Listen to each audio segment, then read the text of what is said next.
The envelope sat between them like a loaded gun, thick, unmarked, and heavy with secrets neither of them could have imagined. Margaret Chen's hands trembled as she placed it on the mahogany desk, her cleaning supplies clutched in her other arm. The office smelled of leather and expensive cologne, a world away from the cramped apartment she shared. With her daughter, 3 bus rides across town. "I'm just returning this envelope," she said quietly, her English still carrying the soft edges of her native Mandarin. "I found it behind the filing cabinet when I was cleaning." Richard Hartwell didn't look up from his laptop. The self-made millionaire had built his commercial real estate empire from nothing, or so the bronze plaque in the lobby proclaimed. At 43, he wore success like armor, tailored suit, Swiss watch, the kind of confidence that came from never hearing the word no. "Just put it with the mail," he said dismissively, his fingers still dancing across the keyboard. "But sir, I think you should look." "I said leave it." His tone could have frozen water. Margaret hesitated, then carefully set the envelope down and turned to leave. She'd been cleaning his office for 2 years, always invisible, always grateful for the paycheck that kept the lights on and her daughter, Emily's asthma medication stocked. People like Richard Hartwell didn't see people like her. She'd learned to accept that. But as her hand touched the door handle, Richard's sharp intake of breath stopped her. "Wait," his voice had changed completely. "Where exactly did you find this?" She turned back. His face had gone pale, the envelope now open in his hands, its contents spread across his desk. Even from the doorway, Margaret could see the bills, hundreds, maybe thousands of dollars in crisp hundreds. "Behind the filing cabinet, like I said. It must have fallen." Richard's laugh cut her off. It started as a chuckle, then built into something harder, almost manic. He looked at her with eyes that suddenly saw her, really saw her, but not in the way she'd hoped. "You expect me to believe that?" He stood, gesturing at the money. "There's $30,000 here. 30,000. And you're telling me you just found it?" Margaret's heart plummeted. "Yes, You know what I think?" Richard moved around the desk, his earlier dismissiveness replaced with something sharper. "I think you found this weeks ago. Maybe you've been skimming from it. And now that you're worried someone noticed it missing, you're bringing back what's left. Playing the honest saint." "No!" The word burst from Margaret's chest. "No, sir, I would never—" "Save it." He pulled out his phone. "I'm calling security. Maybe the police. We'll see what they—" The door opened. An elderly man stood in the doorway, leaning heavily on a cane. His suit was decades out of style, threadbare at the elbows, but his posture held a dignity that seemed to fill the room. His eyes, though clouded with age, were sharp and searching. "Richard?" The old man's voice cracked with emotion. Richard froze, the phone halfway to his ear. The color that had returned to his face drained away again. "Dad?" The word hung in the air like a confession. Margaret looked between them. Seeing it now, the same sharp nose, the identical set of the jaw. But where Richard was all polished edges and controlled power, his father looked hollowed out by time and something heavier. Regret, maybe, or sorrow. "What are you doing here?" Richard's voice was barely above a whisper. "Your secretary let me up. I told her it was important." The old man's gaze fell on. The money spread across the desk, and his eyes filled with tears. "You found it." Richard's hand slowly lowered, the phone forgotten. "Found what?" "My emergency fund." His father shuffled into the room, each step seeming to cost him.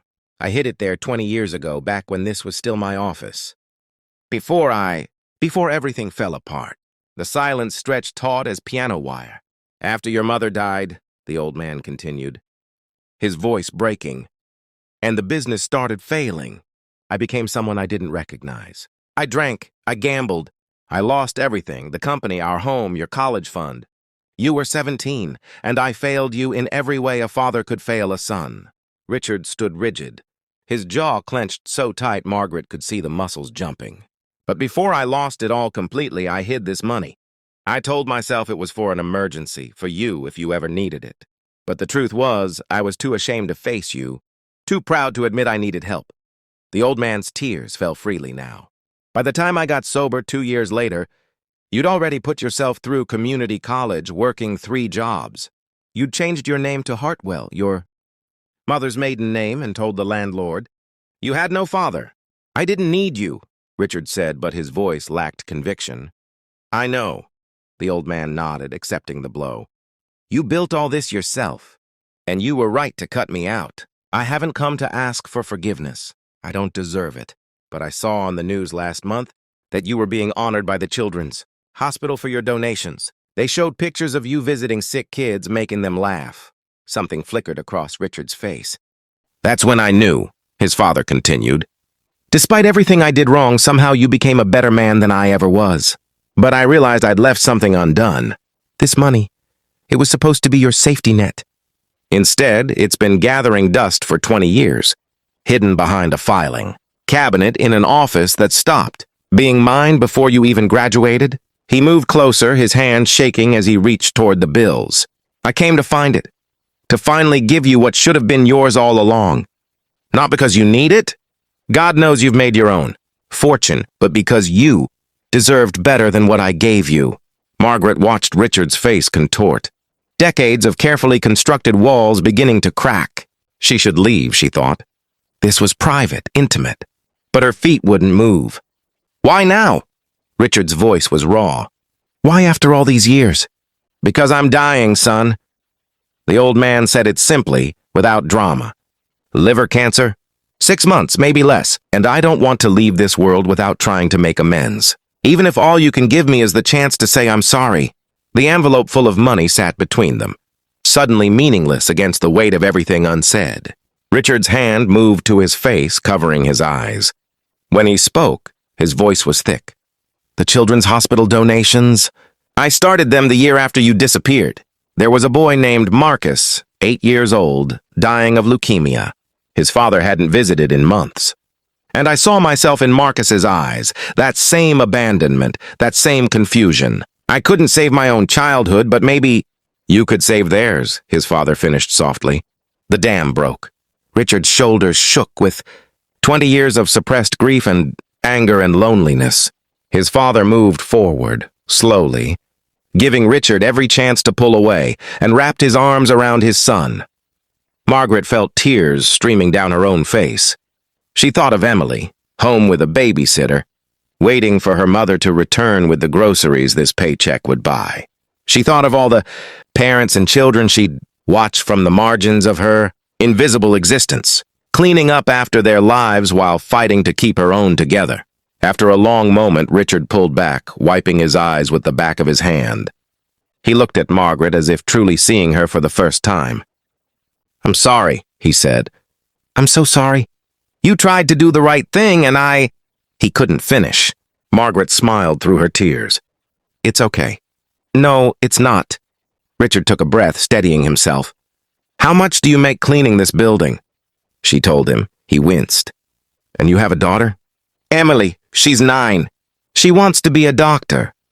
Margaret's voice filled with pride and worry. But she has asthma and the medications. Starting next week, you're on salary. Full benefits, including health insurance. Richard's voice was firm, decisive. And there's a fund. I set it up for employees' children's education. Emily's in it now. If she wants to be a doctor, nothing will stop her. Margaret's hand flew to her mouth. Sir, I can't. You can, and you will. He picked up the envelope, counted out half the bills, and held them out to her. This, too. For Emily's medical expenses. No arguments. But that's your father's... It's mine to give, Richard interrupted gently. And you've taught me something tonight. Real wealth isn't in bank accounts. It's in the choice you made. To return something that could have changed your life, simply because it was right. His father nodded, smiling through his tears. Keep it, dear. Please, let something good come from my mistakes. Margaret took the money with shaking hands, thinking of Emily's inhaler, of the prescriptions she'd been rationing, of the security this would bring. Thank you, she whispered. Thank you both. As she left the office, she heard Richard's voice behind her. Dad, do you want to get coffee? Maybe we could talk? I'd like that, son. I'd like that very much. The door closed softly behind her, and Margaret walked to the elevator with $15,000 in her cleaning apron and hope blazing in her chest. The world could be cruel and unfair, she knew that. But tonight she'd learned something else. Sometimes, doing the right thing didn't just change your life. Sometimes it changed everyone's. 3 months later, Emily Chen's asthma was under control with proper treatment. Margaret had health insurance for the first time in a decade. And every Tuesday afternoon, Richard Hartwell had coffee with his father in a small cafe near the hospice, making up for lost time, one conversation at a time.